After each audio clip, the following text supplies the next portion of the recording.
Dave from Grimpath, you have obliged us with this interview, and we're looking very much forward to hearing a little about your TCG called Grimpath. Thanks for having me. Yeah. Thanks for having me.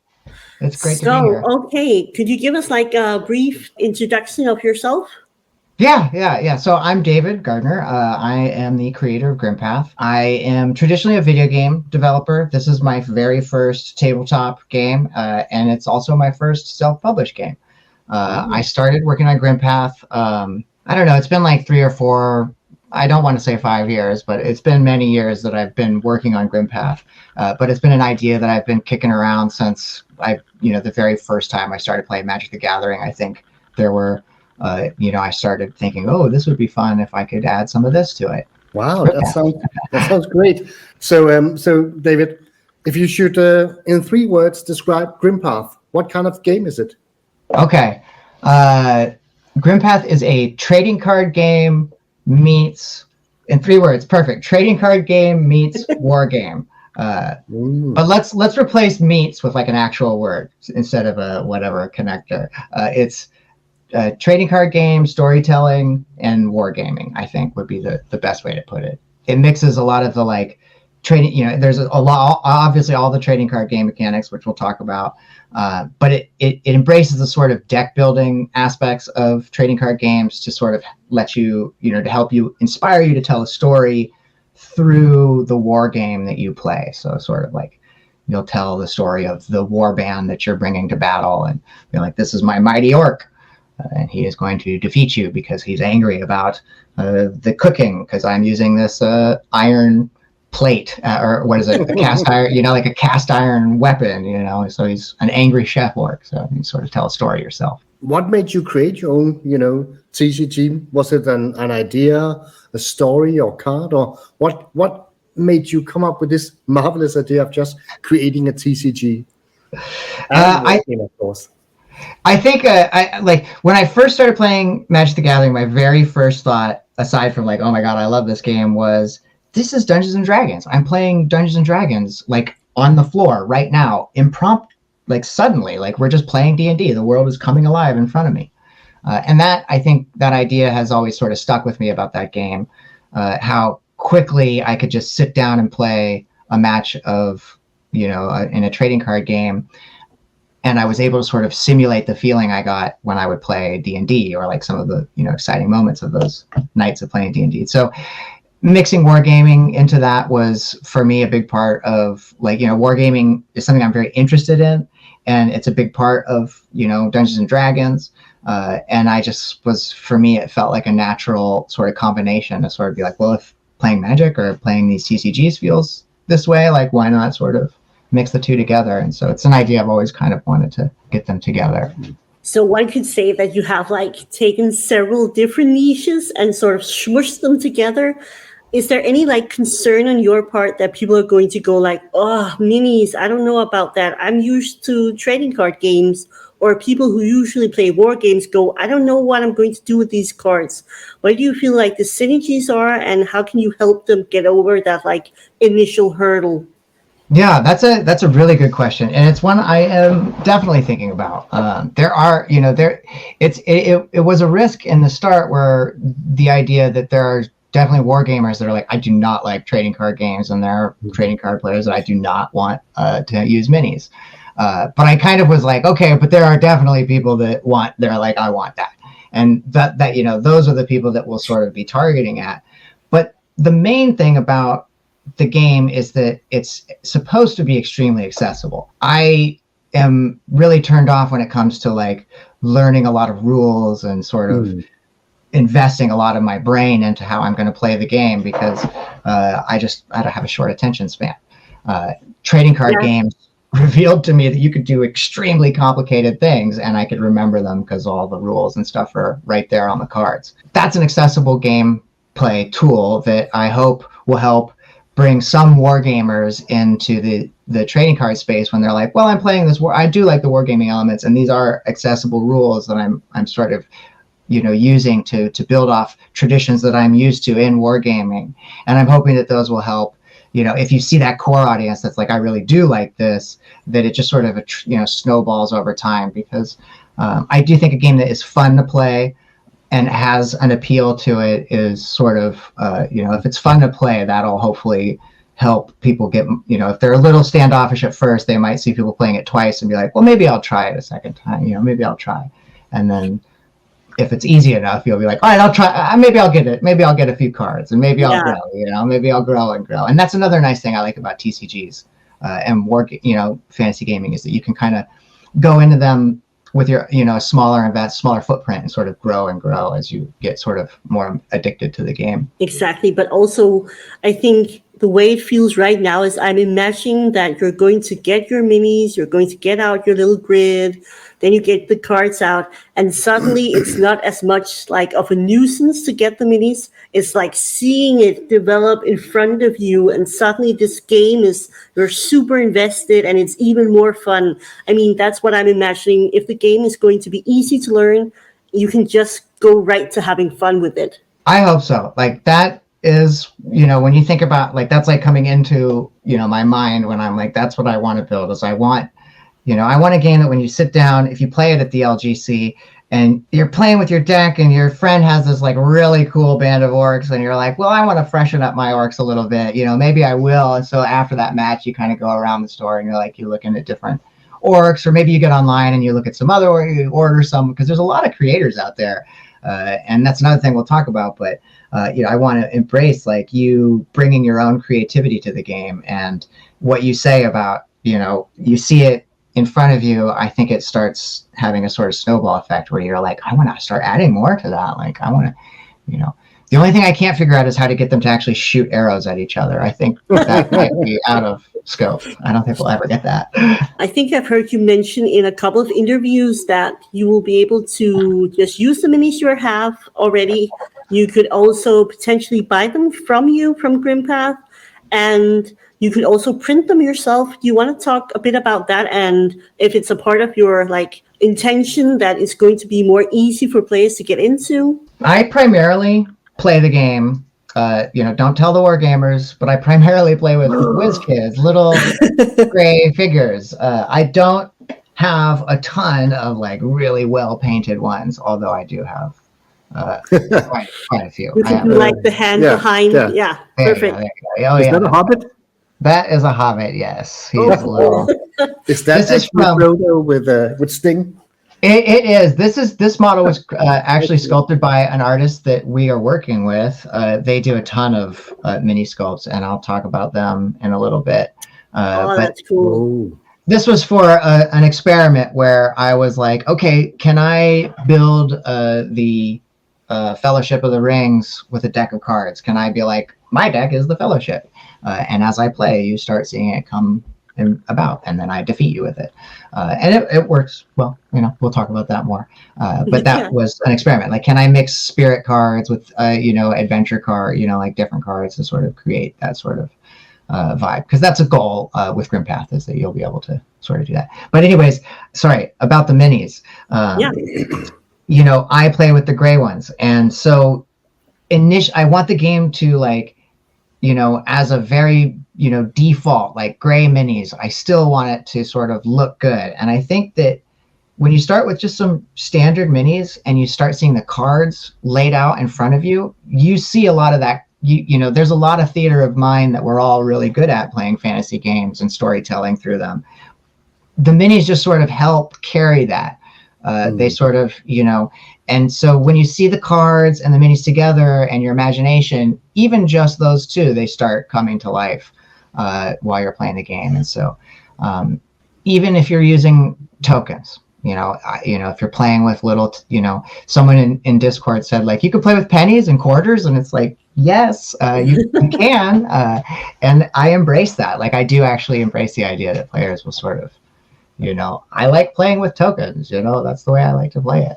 Maybe there will be a niche of players that like that. So actually, I think we're just going to jump right into a question from the Discord, because it's sort of around the same theme. We had someone in the Discord who said, if you have a card and it's supposed to be like a red person who does something, and then you have a different mini and it's like an orc or something, similar size maybe, but it's a very different sort of flavor. Do you think that takes anything away from the game if you're playing with your own miniatures that it's not going to correspond to the card? That was such a great question. I'm glad you asked it. So one of the initiatives we have with the art style is to help mitigate this. It was a concern of mine. Like, is it going to be weird if you put down a rat and all you have is like, a man? And so one of the ways I decided to mitigate that with the design of the game is by trying to avoid profile pictures of creatures. That's the simplest way I have to put it, is when you see a mini card, there's three things we try to tell the player what the mini is. I mean, this is a mini card in particular, not all the cards. All of them have these little deals, but you want to know what the mini is, like what the creature type is, the minion. You want to know like what the gameplay effect of the card is. You want to be able to just look at the picture and have it help you know what's happening when it's coming into play, and you want it to look cool, be like a dramatic picture. And so that's what, like, that alone has set us aside to like sort of avoid a profile picture. And you'll notice that like a card will say like Catacomb Cube is pretty, that's one of the more straightforward pictures that we have, but it's still telling the story of this catacomb, this type of environment that the type of creature is in. It's in these like dark type of environments. It's slowly sort of dissolving this person who's like trying to pop a health potion. It tells this sort of story about what's happening. And the gameplay effect on the card, when we initially designed that particular Catacomb Cube, there is a minion type that will have some effects like this. It had a damage the player that starts their turn next to the Catacomb Cube. So that guy popping the health pot is all kind of just sort of give you the vibe that this card is it's a slime creature that damages you next to this other creature. If you don't have a cube, if you have like a sort of creature that you call a slime creature, hopefully the art and all of that stuff working together will feel less like it's disconnected and that they are similar at least enough in one of those elements that they sort of link to the card. This is a Ratman assassin, a dark Ratman. Well, I don't have a dark Ratman, but I do have this like orcish assassin type character that will still click with one of the other parts of the card's like design elements. At least that's the goal. Yeah, I think that's a super good, answer to it, because there are like several different things and themes that the card and mini can match on. So as long as you match some of them, it's going to be fine. That's the goal. Yeah. Yeah, and also Dave, Grimpath's played on a grid. Is that correct? Mm-hmm. How many minis, on average, should you expect to have on a grid for Game of Grimpath? That so you can flood your deck with minis, but you're gonna have a problem. You're gonna have the same problems you usually have in a TCG. So speaking on an average number, there's around 8 to 12 minis in a deck. Those are dupes. Sometimes, 2 of this type because I like this mechanic, 3 of this type because I'm flooded. It's a pack goblin, so I want 3 of them. And in general, and we'll talk a little bit about the mechanics of keeping your minis in play and stuff like that, reinforcements. But in general, you'll have around 5 or 6 in a match in that like sort of cycle in and out of play, in play at a time. Like with the Shadow deck in the demo that we're going to be playing, a lot of it is about killing your own minions and sucking other minions with you into the the realm of shadow. Found your realm. Yeah. And so that those ones you're dropping a mini and you're like running it up to someone and then like trying to get yourself killed, and those minis are going in and out of play a lot quick. So in general, the answer to your question, with around 8 to 12, if you had one of every type, 12 maybe. But on general 5, 6, for a deck, 7 if you're getting like really flavorful with your cards. But we're trying to keep the deck size around 30 to 40 cards. Okay. This is going to expand. We're going to expand the game and have different modes that you can. This is like, the Battle of 5 Armies mode, maybe. Just for a made up name off the top of my head. But we'll expand the rules, and there are, there's a whole hierarchy that we have for the design of the game to expand it that way for tournaments and stuff like that. But the core is 10, 30 to 40, 10 power. 10 by 10 grid. And so in that, it's like 5, 6, 7 minis. You know, that's a long answer to your question, but 5, 6, 7 minis. And thank you. It's so it's going to be much more like a D&D encounter sort of grid than it's Warhammer big, 2,000 points army grid. Yeah, I do have a hard time trying, phrasing and wording is something that I think about. It's really important to the design, making it accessible, making good phrases and words that you just know what they are. And I go around like party, army. Warband is kind of where I am at now, because warband kind of is like, hey, it's an army or it's a band, it's a party. But it is not quite, this is not a full scale battle happening. This is a little bit of like, a smaller sort of, D&D type battle. But you could have a pretty big army of orcs if you decide to sort of flood with orcs, or maybe like an army of skeletons, it's kind of up to you. And then, like I said, hopefully one day we get to a point where we have a really solid, like, this is the big match where like 10 players are battling. but that would be really epic. Yeah, so we'll talk I was about also that. wondering, right now we're talking about Gamma and play testing soon, and for you viewers, you should definitely join the Discord. That's where it's happening right now. There's a lot of great people in there, a lot of discussions, and you're dropping fun spoilers here and there. Oh, yeah. But could you play a multiplayer game? You just said yourself, maybe something with a lot of people participating. So are you imagining multiple formats? Yes, I would like to have multiple formats. I would like I call, in my, we're still working out some of the names of the formats, because I'm going to be doing that with all of you in the players, as we develop the formats. But there's standard format is the one that I'm a standard player. I'm a casual player.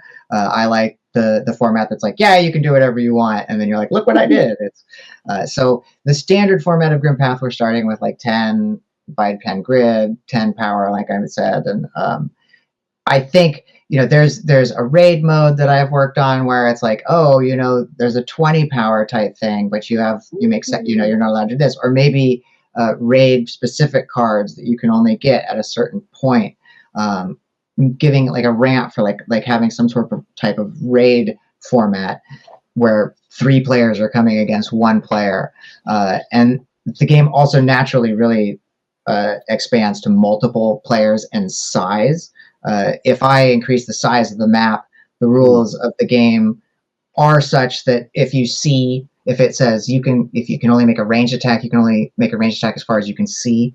And as a default in Grimpath, minis can only see 10 spaces, because that's the standard, game that everybody will be playing. And the standard rule is that a mini can see everything.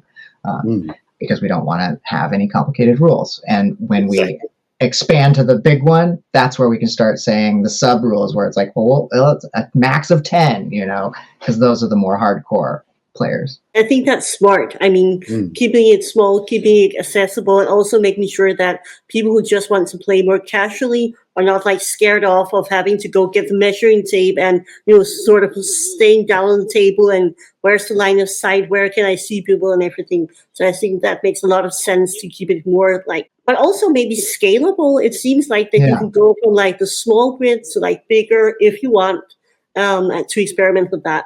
Yeah, nice. Yeah, I definitely want you to be able to be like, okay, so I built a castle. Come over this Thursday and see if you can like break into my castle. And that, that would be like, we're playing a little bit of an extended Grimpath where it's like some of the terrain rules do not apply. You can just run around, not run around everywhere, but like there are rules that we'll be talking about. Like when you set up terrain on the battlefield, there are rules like you can't build impassable areas where you just put a character and you're like, now I win the game. You have to be able to access everything. But maybe in extended, you have a castle where you're like, my character's way up on this tower, and you got to figure out how to get up here. I like it. It's sort of like in role playing, you pretty quickly get some house rules. If you're playing with the same group, I would imagine Grimpath could do some of the same things. We have this huge Lego castle. Let's just go with it. Yeah. I want you to be able to. My dad was a Lionel Train nut. He had trains everywhere, and I was a video game nerd. And so to me, I think this is like my natural like evolution of like, I don't want to drive trains on that, but I do want to play with it. So how about we start shooting arrows at each other and stuff like that? That's perfect. So if we imagine that Jens and I have just bought like the starter deck edition, we're just getting it ready. What happens in a game of Grimpath? Yeah, okay, let's go with the starter deck where it's pre-built deck. So you got these two pre-built decks. You're going to play the Shadow. You're going to play the Fury. You grab 2 D10s or just a piece of paper. You know, it's just a life counter, basically. And you set your D10 to 10. You set your deck to the side of the game. You set a little bit of your minis over here that you're going to pull from. And you roll off to see who's going to have the first, who's going to start first. You both roll off. Whoever wins gets to pick to go first. You set your dice back to 10, but you remember what you got on your initiative roll. And this is the part where I was mentioning that you sort of set up your environment. We call it staging the arena. And so you get to take, if I rolled a 7 on my initiative roll, I get to cover up to 7 spaces on my half of the battle. That's really intuitive. Yeah. Cool. Yeah. It's kind of like it was when I was like, oh yeah. I mean, to be honest, like I was like, oh, that worked perfect. You know, like it sort of like fell together naturally. Yeah, exactly. But I do like the way it feels too. And so that you get to put like, if you put terrain that is high ground, that is actual terrain that you can travel on, and that's like a keyword that you'll learn in the game while you're playing. You could put that on one space because in Grimpath you can walk up high ground as if it was just a regular step, but you could only put 7 of those. So you could put like a wall of 7, this bridge wall of 7 on your terrain. Your minis would be able to hide behind that. Your minis would be able to use it for high ground. If you had cards that said, if a mini has high ground, hypothetically add as much damage as you have on high ground. You could see why that rule is a little wild, because if somebody is like, I'm way up here, I get to add like 10 damage. That's some of those rules where you can't stage a certain amount, but we'll talk, that's I'm trying to whittle those down to have the least amount of rules like that, so it's just like natural. Like I roll the dice, 7, that's how many I get to put there. Yeah, you'll decorate your side. And then when you're done, the game begins. The first player goes first. Traditionally, we're following, up until now, Gamma is going to help us define some of these rules. But you draw one. The first player will not draw a card as tradition. They'll put an influence card from their hand into play. You have power and you have influence. Your D10 is your power. Your influence will grow over time. And influence cards do anything that influence the battlefield. They'll affect the weather. They'll affect how your minis move. They'll affect what minis can do. There's some of them will be like combat training. When you have that influence in play, now your minis have an extra ability to make an attack that they can piggyback off of with their abilities. Part of that is because the game plays a little bit differently than a traditional TCG, where you may only have like 6 spells in a 40 card deck or 8 spells. You kind of want to be able to cast some spells repeatedly and do these effects more often. So there's a marriage of like instant flash spells that you play that are resolved versus abilities that minions can use logically with your influence. So you'll exhaust that influence to gain influence of that type. Recruit minions. You'll play action cards. One of the interesting unique elements is that minions themselves will also have their own innate influence. So if you had a Fury mini, but you didn't have a lot of Fury influence, you had just enough to put that Fury mini out, that Fury mini could also help you, perform more larger Fury attacks and stuff like that. And so it's like a little bit of a mix. That also helps you, like, you asked earlier, how many minis will you have in a deck? A player may decide to like ramp out a big mini and focus entirely on influence and spells. And another player may be like, I'm just going to have like 3 influence cards and I'm going to ramp out getting those influence, my tons of minis onto the battlefield. So it's a little bit up to you.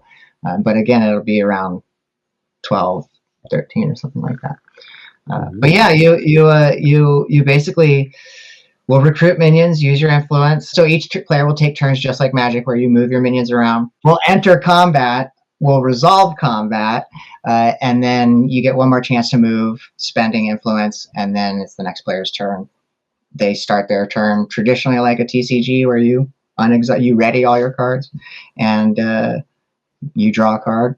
And you repeat the process. First person to whittle the other person's power down to 0, or the first person to have expended all their power and reduced themselves into nothing in spending on their military, is another way you could lose the game. So that it's basically going to be a battle of who is going to outlast the other person. It's almost like a reverse race. Like, I'm going to beat you down. You're going to spend your power. And you're gonna, like, eventually you're gonna run out, and your army is gonna, like, just abandon the battle and run off and stop fighting each other. So it's a war game without death. It's a fight to the finish, not to the. It's a grim, dark brutality war game where it's about who surrenders first. So what about the combat? If we're like facing off and we have some minis and we're getting ready, what would be some of like the flavorful ways that the different realms can fight? Nice. Is there like a specific shadow type? The Furies, I'm imagining they'll just, run amok and be very like anarchy. So can you explain like just maybe a couple of hints to the play game and the feel of it? Yeah, absolutely. The broad themes right now are Shadow Deck.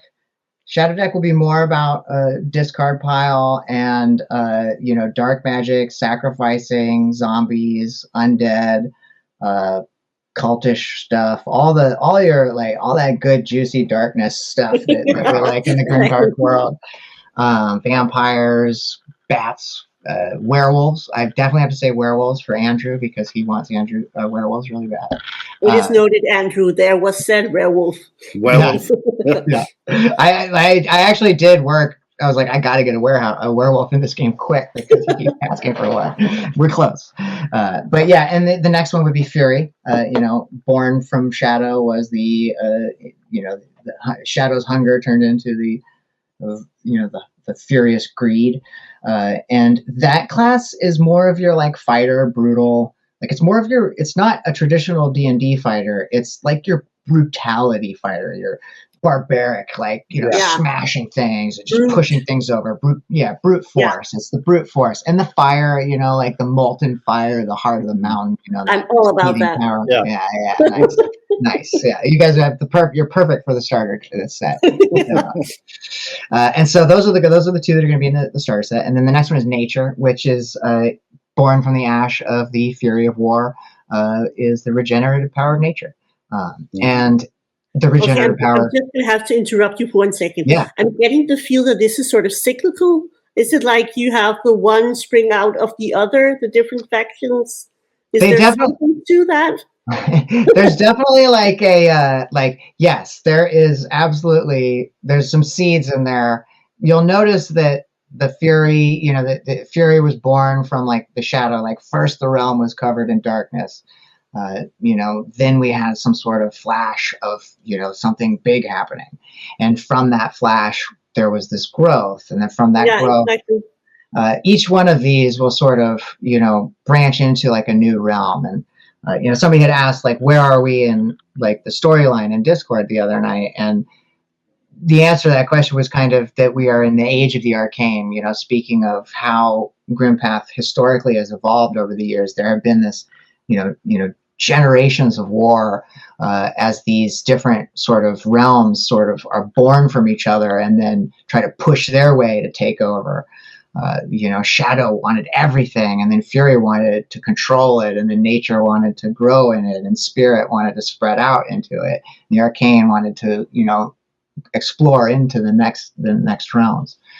So yeah, they each sort of like, and what the Arcane may find, who knows, like what kind of strange realms they may tap into the future. You never know. But yeah, I'm glad you asked that. That's super interesting. Sorry to interrupt. No, yeah. So Nature, speaking back to the combat of the teasing, with Nature grew the creatures of the world, the immortals of the realm, the elves, all the spirits that sort of brought life to this, furious, like, I mean, these are monsters fighting each other, but like now we're talking life instead of brutality.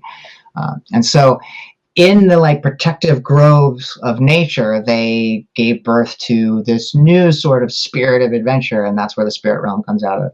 So that nature realm in combat is going to be very restorative, very healing, very protecting, and also very agile. So where Fury is more your defensive, high defense with big blowing attacks, the nature will be less defensive, but way more damage, more DPS. Like probably, I'm thinking they're going to focus a lot on ranged attacks. They have historically in the game so far, elves shooting archers and stuff like that. And so then the spirit realm is supposed to be the one that is the mortals that were born from the nature realm. They are sort of, I want to leave the protective area of the nature, and I want to seek out and explore the Fury lands, and I want to find out what's going on in those dark shadow caves. And so the mortals set out into the world, and they gave birth to whole new, different types of people as they went and started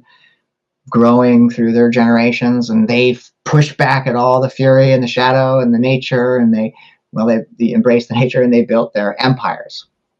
And their empires are all over. And so that group is going to be more like your traditional D&D tropes. Like if you want to build a deck of like, this is my party of adventurers, that's going to be a spirit deck. It's going to have lots of like, there's some keywords that I'm working with called party up and different things like that, where they'll get bonuses when they work with each other to sort of get you that sort of traditional D&D party vibe, so that you can go up against like brutal orcs.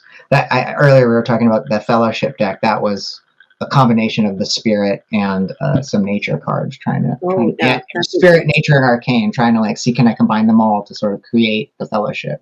In their empires, the wizards discovered the sciences of the arcane, and the wizards start dabbling through all this wild magic and all the strange things that the arcane have introduced. And that is basically what that realm is going to be all about. It's going to be illusion spells, very spell centric, like much less mini. You'll probably have less minis based on what we were talking about earlier. You'll have lots of influence. It'll focus on having high ramp and casting these like big combos and magical spells. It'll also have like really cute creatures in it, like this. There we go. The mana goats. This is one of the little goats that they've got mana for antlers, and you have these little cute mana goats, but you're also shooting magic missiles through their antlers at people. That sounds absolutely epic.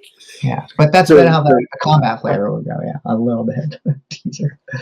It sounds really flavorful. And speaking of flavor, could you tell us a little about the cards and what thought you have gone through in designing the look of the cards? That has been an exploratory process for me. It started with being very inspired. The very beginning of working on the game, I would just Google it. I would come up with ideas for cards that I like, gameplay mechanics I wanted. Then I would Google image like what I felt thematically. Like, this is a catacomb thing. It'd be cool if you're like sneaking around, there's some skeletons underneath you or something. So I'd Google image search and find like some old drawings from old D&D books and stuff like that would work. And I would use that to sort of inform me, oh, that's really cool. Maybe I can modify the ability to sort of fit into that. And so there was like this trade-off of the art inspiring the gameplay and back and forth. And now when I work with artists, it's kind of like I'll show them either a reference that I have or a few different ideas that I have. We'll brainstorm some of those ideas that we talked about, if it should look like a profile picture, or what type of action, what type of gameplay like element is it that I'm really trying to sell. There's this amazing card that I just got from one of the artists named Zenny, who's doing a lot of the goblin stuff. And the idea was like, okay, this would just be really cool, to have, I don't know if you've ever played Golden Axe, but there's those little like thieves that run around. I was like, yeah, we got to have a thief running around on the battleground. And so we made this Nick Knacker or something. I can't remember the name exactly, but he's a little goblin that zips around and picks up equipment cards, which we'll talk about, that have been dropped on the battlefield. And it's just such an awesome drawing, but Zenny has been doing a lot of the goblin stuff. And so we kind of come up with these ideas, like this would be a fun game plan mechanic, and then he'll do some thumbnails and we'll sort of brainstorm like, oh, let's try this or that. And then there's, Oleski he's the one that did the Catacomb Cube. And he's really interested in the story and telling stories through his art. And so we'll kind of get together. He'll come up with like an idea. I have an idea of the story that I want to tell, of these adventurers doing this thing in this place. And I'll sort of work with him and be like, okay, well, we're going into the Brood Witches cult, so maybe there's this and that, and I need these gameplay elements, so maybe you can adjust your story to fit these needs. And then he'll come back with some ideas, and we'll sort of play off of each other. And really, it's kind of like a sort of an exploratory process of like what kind of works and what doesn't work. And then sometimes I'll do a card and you put it together and you're like, oh, we kind of lost there's a really like a lesson from Magic the Gathering that I saw in a talk that they did, like a GDC thing or something, and it was about how the Trojan horse, they had a very traditional picture of a Trojan horse, and then they had a gameplay element that basically was what the Trojan horse was, where you put the units somewhere and then they all come out and they attack you. And it all made sense with that image. But then they changed the image to be something not related, like it was a Trojan like Sphinx. And players didn't naturally just go Trojan horse gameplay mechanic. I get it. And they ended up going from loving this card to hating this card with the player feedback. And then, so they changed it back to the horse, and then it went back to loving the card. And so that's something that I am terrified of all the time, where I'm like trying to be like, okay, we got to make sure that we don't go off and do the wrong thing with the image. And so I think about a bit of that with what the image is and what the gameplay is on the card, and how to sort of stay in the lane, basically. So there's just a lot of little things like that sort of we piece together, I guess. That answers it sounds like a really fun sort of collaborative process, both for you, but also for the artists. I imagine that these artists you're working with right now are getting a lot more influence maybe than you usually get as an artist. Do they enjoy that? I hope so. Yeah, I hope so. Definitely. Yeah. I am willing to, for me, the creative process is what I love the most. I love working on games, making a game that you guys come back and go, that was really fun. That's the meta that I'm trying to solve. And so I'm, if someone is excited about that stuff and they're working on Grimpath, I'm like, great, let's do it. Let's talk about it. Let's go. So, I'm really open to all that kind of stuff. That's super cool. So just a side question, you're definitely like bringing Grimpath at a point in time where there's a lot of TCGs and also a lot of failed TCGs. So what do you think is going to really set Grimpath apart from the other TCGs? Is it going to be the mixture of the Wargame and the TCG, or is it going to be the flavor, the art? What would you like for people to say when they introduce someone to Grimpath? I think that the minis and the cards and the synergy between the two really sets it apart. That's kind of the identity of the game. It is what I was really focusing, that's the heart of the game, is that I've always wanted to play with my minis in a way that is as smooth and easy as Magic or Hearthstone. I think that is hopefully what sets it apart, that you do feel that this is a game that itches the fantasy scratches that we all have, but remove some of those barriers that we're all used to with gaming, where you're like, oh, I really want to play this game, but I just don't have the time to invest in learning all of the mechanics and all this stuff. I'm hoping that the simplicity of Grimpath juxtaposed with the complexity of this fantasy war game somehow creates a sort of space for Grimpath that people sort of gravitate to. For me, it's if I designed it, I will come. I'm hoping it's if I build it, that they will come type of thing. I'm certain they will, because it has such a great flavor. I'm loving it. I'm just watching over the shoulder with Sofie on Discord. and seeing I all love these it. different goblins. And you had this this vote about some flavor text for, was it a It was a red barrel. red barrel of goblins or something, red barrel. Uh-huh. It was it was great. I really loved that part. Awesome. Yeah, no, that's what it's all about. That's what Grimpath is all about. I want people to see Grimpath and be like, that's what I was looking for. So I love hearing that. That's great. Yeah, I think there definitely is a space for it. And I can definitely see on the Discord that people are really excited. And I mean, they're excited about a lot of different things. And everybody seems to be able to grab a hold of the lore or the cards or the minis, and just everybody wants to combine all of these things together. So I think there definitely is a space for it. With that in mind, do you think that you could share with us just a bit where Grimpath is right now, which stage of the development? And I do know that you've been talking about a Kickstarter at some point. So is that something you could expand upon? Yeah. Okay. So one of the questions in Grimpath was lessons learned or something. And one of the lessons I learned was I was really nervous about coming out with Grimpath. It was a game that was special to me, and I was worried that maybe it wouldn't be to other people. And so I was nervous. And that, I think, is natural for us all to be a little nervous when we do Absolutely. stuff. And so, that I think that I should have come out earlier with Grimpath to, because people do want to play this. You want to play this game. And, Absolutely. Yeah, and, like I knew you were out there. I knew that we were going to play together. So, the game itself is currently at, like, I shifted from going directly to a Kickstarter because of that. Because I was a little nervous. It's a new game. I don't like promising things that people aren't going to get later. I hate it when it's like, you're like, I want this, and then it's like, it didn't work out. It was really important to me to functionally get Grimpath to a point where I was like, this is the game that I wanted to build. This is that smooth. It's easy to play. I got rid of that clunkiness. There is a lot of clunkiness in this type of a game that I had to sand. There was a lot of sanding. I'm up to the amount of sawdust in this room is right there. Oh yeah. It's all sawdust. There was a lot of initial work trying to get the game mechanics working so that I could definitely come out here and tell you, this is a game that I want to play. This is a game that I think that you want to play.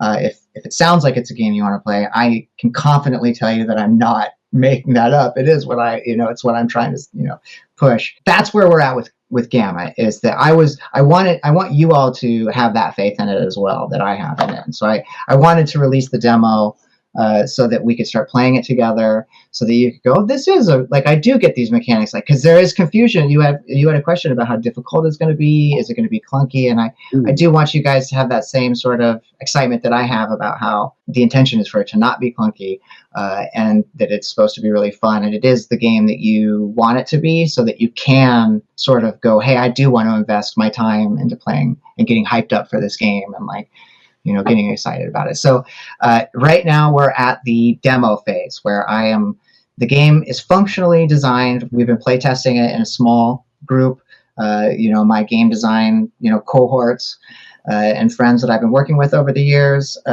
They've been playing it and giving me feedback. And I got to a point about a year ago where I was like, this is it. We're at the point where I'm feeling ready to go.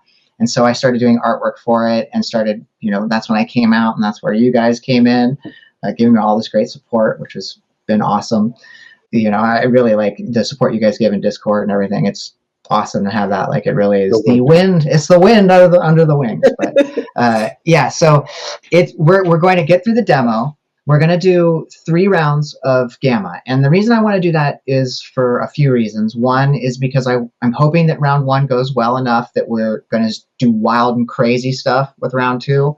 And then in round 3, we'll just sort of do 50% less wild, crazy stuff. And I can do a little game design fine tuning. And then hopefully what happens next will either be the demo decks will be available on the store, but we'll simultaneously be launching the Kickstarter. So the Kickstarter will exist, and you'll be able to get the demo during the Kickstarter. I think that's the right way to do it. And we'll be doing the Kickstarter, hopefully, if Gamma goes extremely well, if you guys are like, this is fun and I like it, and it makes sense, then we're going to just sort of breeze through everything and just have fun. And I'll be like, here's a 10-10 creature. Let's break the game. If it goes like that, then the next step will be about helping spread the word, and once we get enough eyes, we'll just let's go on Kickstarter, and we'll put it on Kickstarter. So if it all goes well, the Kickstarter will be this summer. That will functionally be paying for finishing all the artwork, design iterations on some of the gameplay, like the nature decks and stuff like that, and shipping the game. But we'll have a core game done with the demo all ready to go that we're all playing already during that. And also, I think we'll be facilitating expansions to that demo depending on how, that'll all be part of the Kickstarter. Is like we will have the Kickstarter won't be just now the core set's coming out, because the demo is just the 2, and the first edition will be like the whole 300 cards in the core set. The Kickstarter, I think, will probably be facilitating the demo players, along the way. We'll do something for that. So that's really perfect, because this leads up to the question. We have a user in the Grimpath Discord, and his name, I believe it's a he, maybe a she or a they, asked if it's going to be more a board game experience where you can open it, play with your minis, but pretty much confined to that board game. Or is it going to be a TCG with expansions, competitive gameplay, all those sort of things? So where would you say that Grimpath lands between those two? Definitely more towards the latter. That's a great question, because it is kind of a real combination of the two, but definitely more towards the latter of the TCG. Originally, the game was holistically a TCG, designed, the idea was that we would make cards, you would buy the cards, and then you would go to the LGC, and all the things that are at the LGC you would just sort of use to build your army. But I felt like that was asking a little bit too much of players with this new game, so we decided to just expand out and add minis to our own minis to sort of help players sort of enter into that space a little bit, and that's kind of what makes it a board game. So we'll have like a starter set that it's going to feel like a board game. You can buy the starter set and be like, this is Grimpath. I don't want anything else. I just want goblins and skeletons fighting each other on a board. And so that experience will be like closed loop. It'll have what you need if you're a board game player to play Grimpath as if it was just a regular board game. And that's, the Fury of the Horde versus the Cult of the Broodwitch sort of game. And maybe there'd be other expansions like, that are like that. I'd love to do that, where it's a closed off experience for the board game player. And then, if you want to take that board back off the shelf and crack open the deck and then go to the LGC and then pick up some booster packs to see what you get. And then you do that. And the reason I want to go with the TCG over like a collectible card game or a living card game is because I think that there's just a lot of magic in accidentally getting too many mana goats and then being like, all right, fine, I'll make an undead mana goat deck. And so you kind of get sort of roped in, you have to use I love in a TCG using kind of the, what you have available.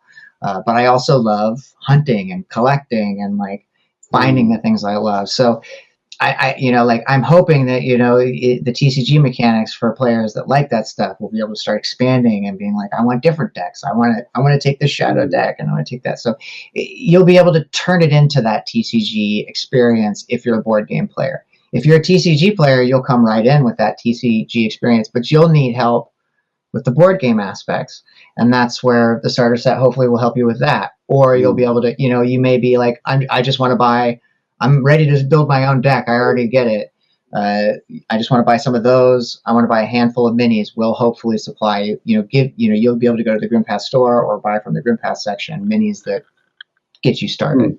We're talking about all this, TCG stuff. Could you tell us a little about what kind of rarity are cards going to come in? And at some point when people are collecting, there's also going to be a secondary market. People are going to trade cards. And what are your thoughts about the secondary market? Are there going to be, what is the reprint policy?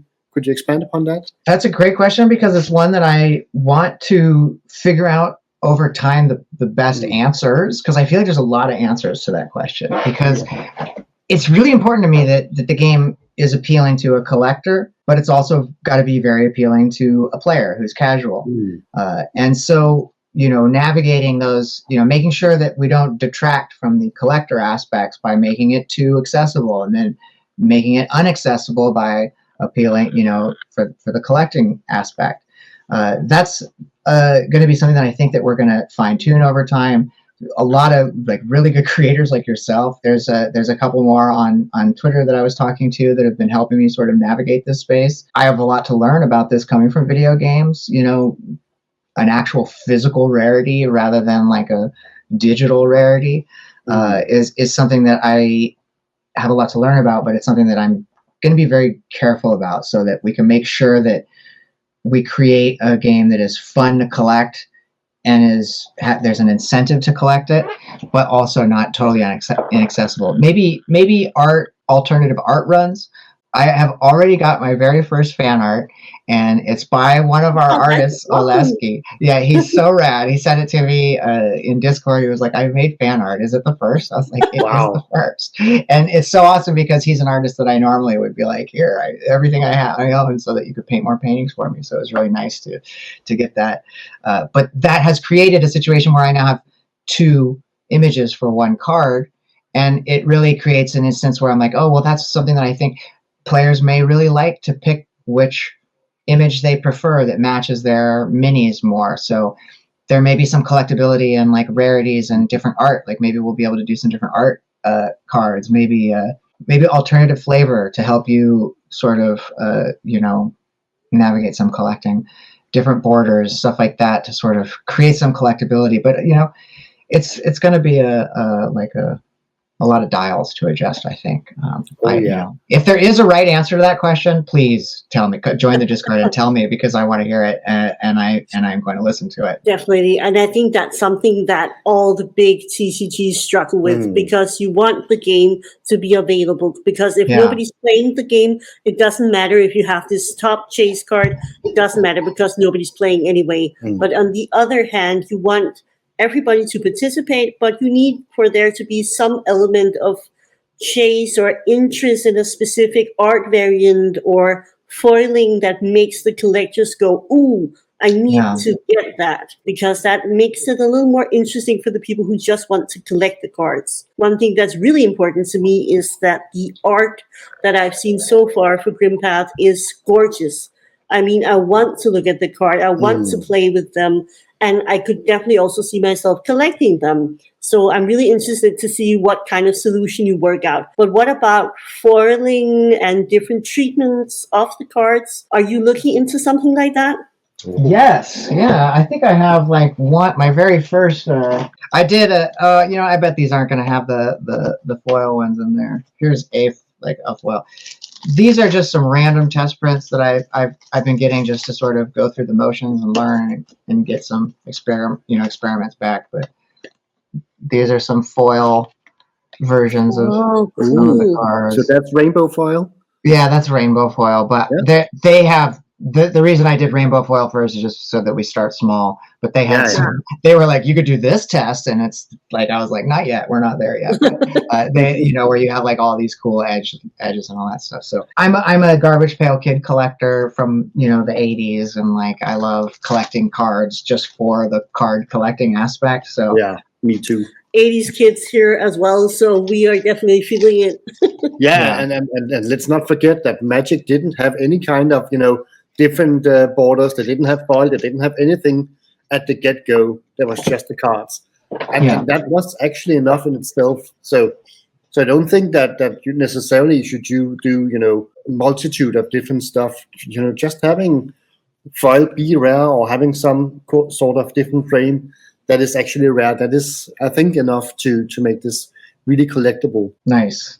Yeah, I love the idea of how we can change some of the grow over time. The back of the card, this side, which this is not a preview of because this was just a slap together, but the back of the card, this is the most terrifying thing I've ever had to design in my life, because you don't change it. What if it says Deckmaster on this, and then we get rid of Deckmaster, 2 years later, and then we're stuck with Deckmaster forever instead of, except for an arena. I think you go simple but elegant and like minimize any sort of thing that you might want to change later. I think that's probably the best option for it. It's terrifying, but you'll all help with Gamma. Well, the nice thing about Gamma is we can run all kinds of back ideas with each run, or maybe with sub runs. Like with Gamma, I may randomize. You'll get a pack that has this back, or you'll have a pack that has this back, and we can see.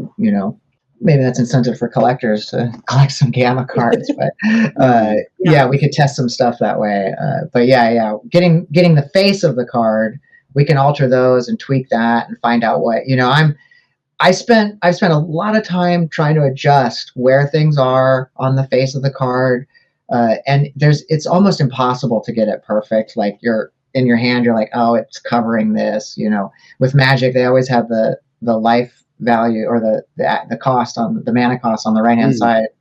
So I'm like, I'll move it to the left hand side, and it's like, oh, I see why they had it over there, and trying to figure out how to have that like simple 1/2 styling on the card, but also having more like flair and color, so that you kind of get a little bit of like the sort of color of the card that you have in play when you put it in play. And like you said, for collecting, I think it's important that I do think it's really important that if you're going to spend time painting a card, or a mini, that players will want to have a card behind their mini that they're proud of the way it looks. So hopefully we continue this trajectory of trying to give you guys the best art. Yeah, but I think so far the art I've seen has been gorgeous. Sophie also showed me it was like a Viking barbarian kind of type that was standing outside, and she talked a lot about the background, and you told her that it has been really important for you to have a background, have a setting for the character that is portrayed on the board. That stuff we actually there was a early prototype where we had goblins in the background, just because we were like, well, early on we want to do a little bit more sprinkling of the meta. Maybe you'll be like, oh, this guy's working with the goblins, We ended up not doing that because the painting was just so awesome on its own that I was like, don't add the goblins, you're done. That's okay. Yeah, that's a barbarian, and in narratively, like there is a realm of like barbarian or dwarves that were sort of pushed out of their homeland. They're called the Lost Ones, and they're sort of like a ragtag band of barbarian warlords that all sort of one day will return to their home inside the mountain, but he's one of their warlords that they hang out with. As a follow-up to that discussion, I think you and I have like a brief exchange about it's really important that you get to see these characters in a setting that feels natural to the world that we're envisioning, that we're playing in, because we have played a couple of different TCGs, and some of them are literally just characters slapped on a very nondescript background. And the problem is that these characters don't breathe on their own. They're not situated or have any sort of context. And that makes it really hard to get into the vibe of the game. So I really enjoy that. Can you tell me a bit about the lore? What kind of world did you want Grimpath to be in? And are you developing as you go, or did you have like a main overarching story from the beginning? Okay. This is the original idea of this. I'm stealing the idea from what I thought Greyhawk was when I was a little kid. Greyhawk is like this Dungeons and Dragons expansion from the way back. I think it might even be their first expansion. But what I thought, there was this amazing painting with mountain horizon with just the sky was covered in the pyroclasm. It was it just looked like an awful place to live. And there was D&D adventurers running. And I was like, man, that's really cool. That is the worst place to live. But they're just being in Dungeons and Dragons.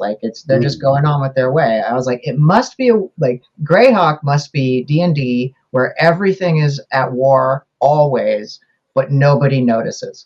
And that's kind of what I want Grimpath to feel like.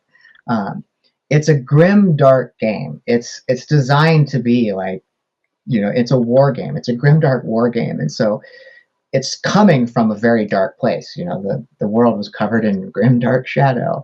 But I'm a very lighthearted person, and I love comedy, and I love Indiana Jones. I love, juxtaposing all these like fun family events like Disney and like a war for destroying half the universe. I mean, I love combining those two, making that stuff family friendly. And so that's kind of where I think Grimpath, the world of Grimpath, I would like it to feel a bit like this is a grimdark world that I recognize all this darkness, but I'm in a shire, I'm in a hobbit town, and they're just dancing. Behind them dancing is like this wall of flames, but they're like, whatever, let's just keep gardening and stuff like that. This is fine. Yeah, this is fine. And then, maybe one of them is like, I'm going to wear a bunch of armor and set out into the world and, go off and forge my own path. And so that's kind of what the game is all about, is like living in this grimdark world, but having like a ton of hope and spirit, and trying to like go out and explore it and build, and then learn the science of the arcane, and then find another realm to explore. I'm gonna ask you a couple of like quick questions. What is your favorite mechanic in the game? Oof. Okay, reinforcing your minis is one of the core tenets to this game. It really kind of makes the whole game function really. And that mechanic is one that I'm like, all right, that works, and I'm happy with it. And it's simple. The idea is that so your power is your ability to command. It's the lifeblood of your ability to command your warband. Like I said, I love the way that line came out. It's your lifeblood, because it is also your life. When you're out of power, you're dead. You've lost the game. This game is different than Magic in that in Magic, you'll drop a 1/1. And your friend will attack you, and you'll throw your 1/1 to the discard pile, and you will like not really think that hard about it. But there's an intrinsic value of putting a 1/1 mini on the field that makes you a little bit sadder if it just goes away right away. That's a problem that this game has had for 4 years, where a lot of the mechanics and the synergy works, but there's still this like if it's fast paced, if it's even if you're collecting, like you're doing damage over time, you'll find like you're not playing in Genesis. You'll see a Genesis match, people's cards were going in and out of the match just as fast as they were in Magic. So that was a problem that has sort of always stuck with the game, and it always kind of like bothered me.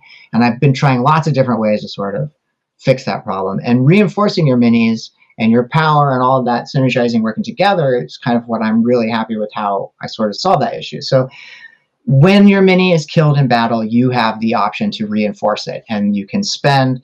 We'll play with the costs of this. You can spend the innate influence that minion has. You could spend that much keeping it in play. So if you have a minion that's very powerful, like 4, and it dies, you're going to decide, well, I only have 10 power. If I reinforce that mini, I could get knocked down pretty quick, but I need this mini to stay alive, and I don't have the cards to keep him in play now, so I'm going to reinforce him. It's almost like the reverse version of Magic the Gathering. When you're in Magic the Gathering, when I attack you, you'll decide, do I want to kill my minion, my creature, or do I want to take the damage? Where in Grimpath, it's more, I want to attack your mini, and you'll decide, do I want to take the damage, or does the mini want to take the damage? Mm-hmm.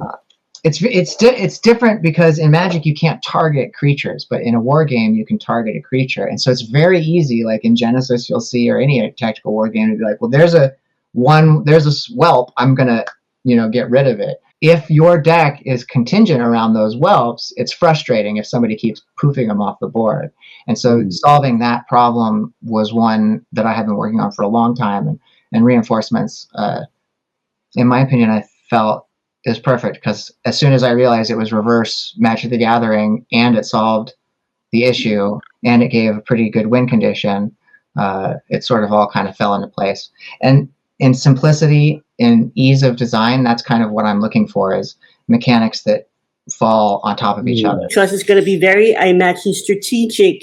Who do I keep alive? Because I need to keep myself alive, but I need to have this mini to defend me and to be able to attack the other opponent. So there's going to be a lot of strategizing around what do I keep alive? How much do I spend? I think that's going to be really fun to try and balance out. Cool. Yeah. So that's your favorite mechanic, but what is your favorite mini? The one that I probably try to keep in the forefront the most is the gelatinous cube. Gelatinous cube is, it's gelatinous cube. It's the most ridiculous thing that there is. And I love, that's the perfect example of juxtaposing fun and edgelordiness as like it's a disgusting gelatinous dungeon cube, but it's a dungeon cube. Like it's so ridiculous. That's probably my favorite mini right now is the gelatinous cube. So, what about your favorite card right now? You can say either a type of card or a specific card. Okay. There is a minion card that exists that you won't maybe see just yet. But it's one of my favorite cards just because of the way it looks and everything. It's these zombies and a spider. And the way that I was using it at the time is a reusable card that you could summon out of your discard pile. And I really like that card. I really like the idea of like just zombies like coming back up. I do also have to say that the Ratman Assassin, Ratmen are one of my favorites. Like ever since I was like a little kid with the Warhammer book, the Ratmen in Warhammer, just such a cool. I mean, I love goblins, but there's just more. It's more of like a gothic shadow version of the goblins. The Ratmen are, and so I love that we got the Ratman Assassin in there. So the Ratman Assassin must be the favorite card. It's up there, yeah, it's up there. And I like the illustration. I think I posted that one in the card preview. I like that illustration because the flavor text is like kind of fun, where he's like, everything in here is a trap, like waiting to snap shut. And like the Ratman's like waiting around the corner. And the idea is that a minion that gets in cover, this Ratman will just pop in, attack them, and probably die right after. Your like classic magic, assassin type card. But yeah, I like the way that the art and all that stuff comes together. And Rattans, I love them. Rats, yeah. We're calling them Rattans. RATT, I think EN instead of Ratmen. Just I don't know why. That's just I think I might have typoed it Rattan, and then I was like, I really like the name of that. That's what they're going to call themselves. We're Rattan. We are the Rattan. It's actually very close to the Danish word for rats. Oh, okay. Rats in Danish is ROTTEN. Rotten. Oh, no kidding. Oh. I might have to put that in the flavor somewhere.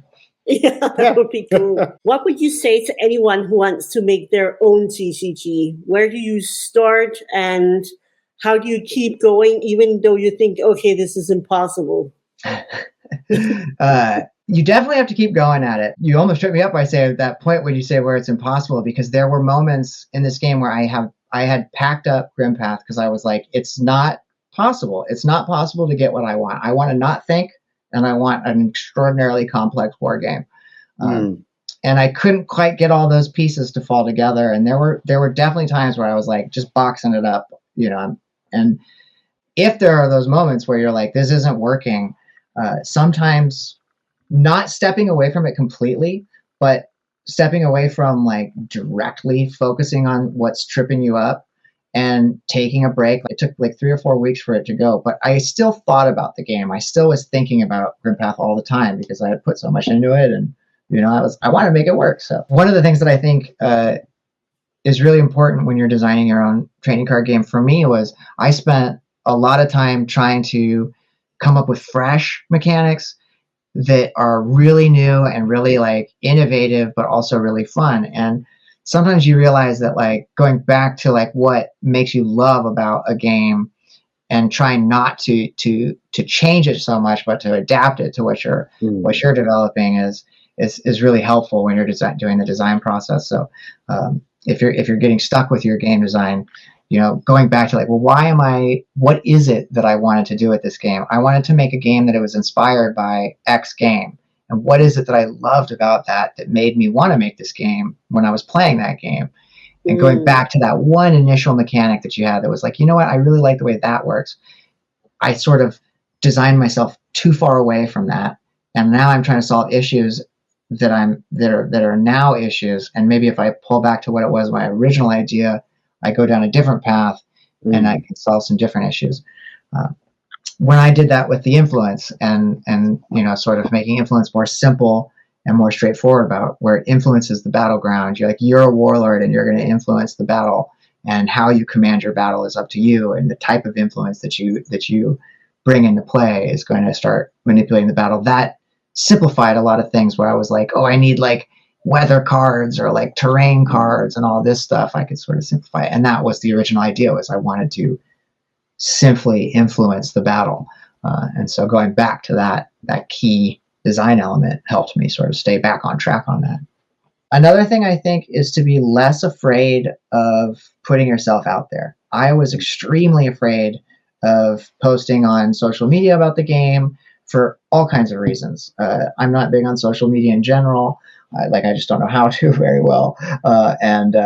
So I didn't want to, I was a bit worried about also, there's a lot of this you see on social media, people being worried about whether their game idea might be stolen. And I too was worried about that. I was like, well, what if I'm trying to come up with this war game mix and match, but somebody's like, hey, I could do that faster and better, and then just bangs it out. But a lot of people gave me the same advice that I see a lot that I would give, which is to not be afraid of that.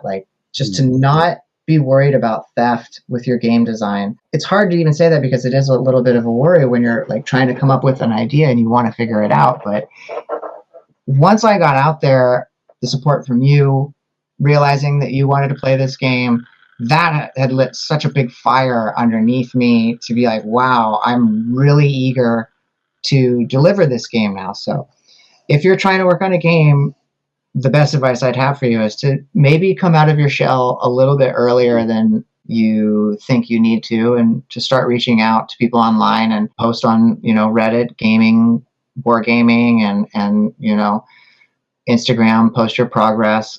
All the creators that I have encountered along the way, other game designers, I've made, virtual friends with other game designers. There's some great games out there that I don't think I would have noticed had I not been starting to post and share.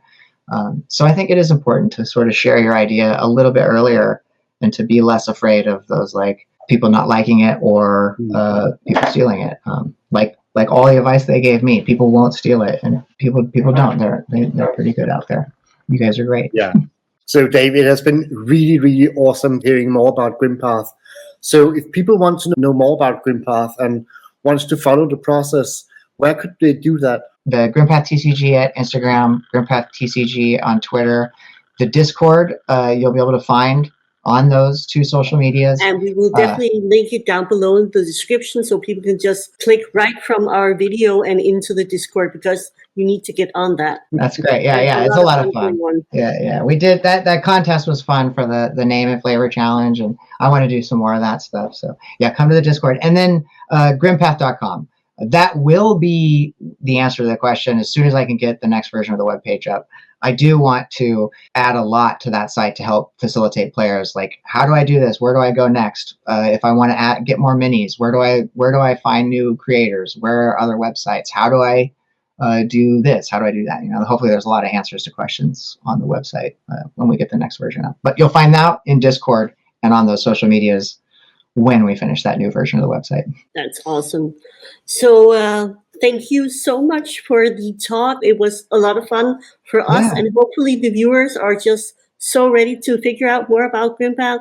And hopefully you'll be up for another interview when we have some Kickstarter announcement, and you get to tell us all about that. And hopefully very soon. That would be really cool. Yeah, that'd be great. Yeah, thanks for the interview. Helping get the word out. Tell your friends, Grimpath is coming out. We'll get that demo up as soon as we can, and come in Discord and hang out. We'll be trickling little teasers about it along the way.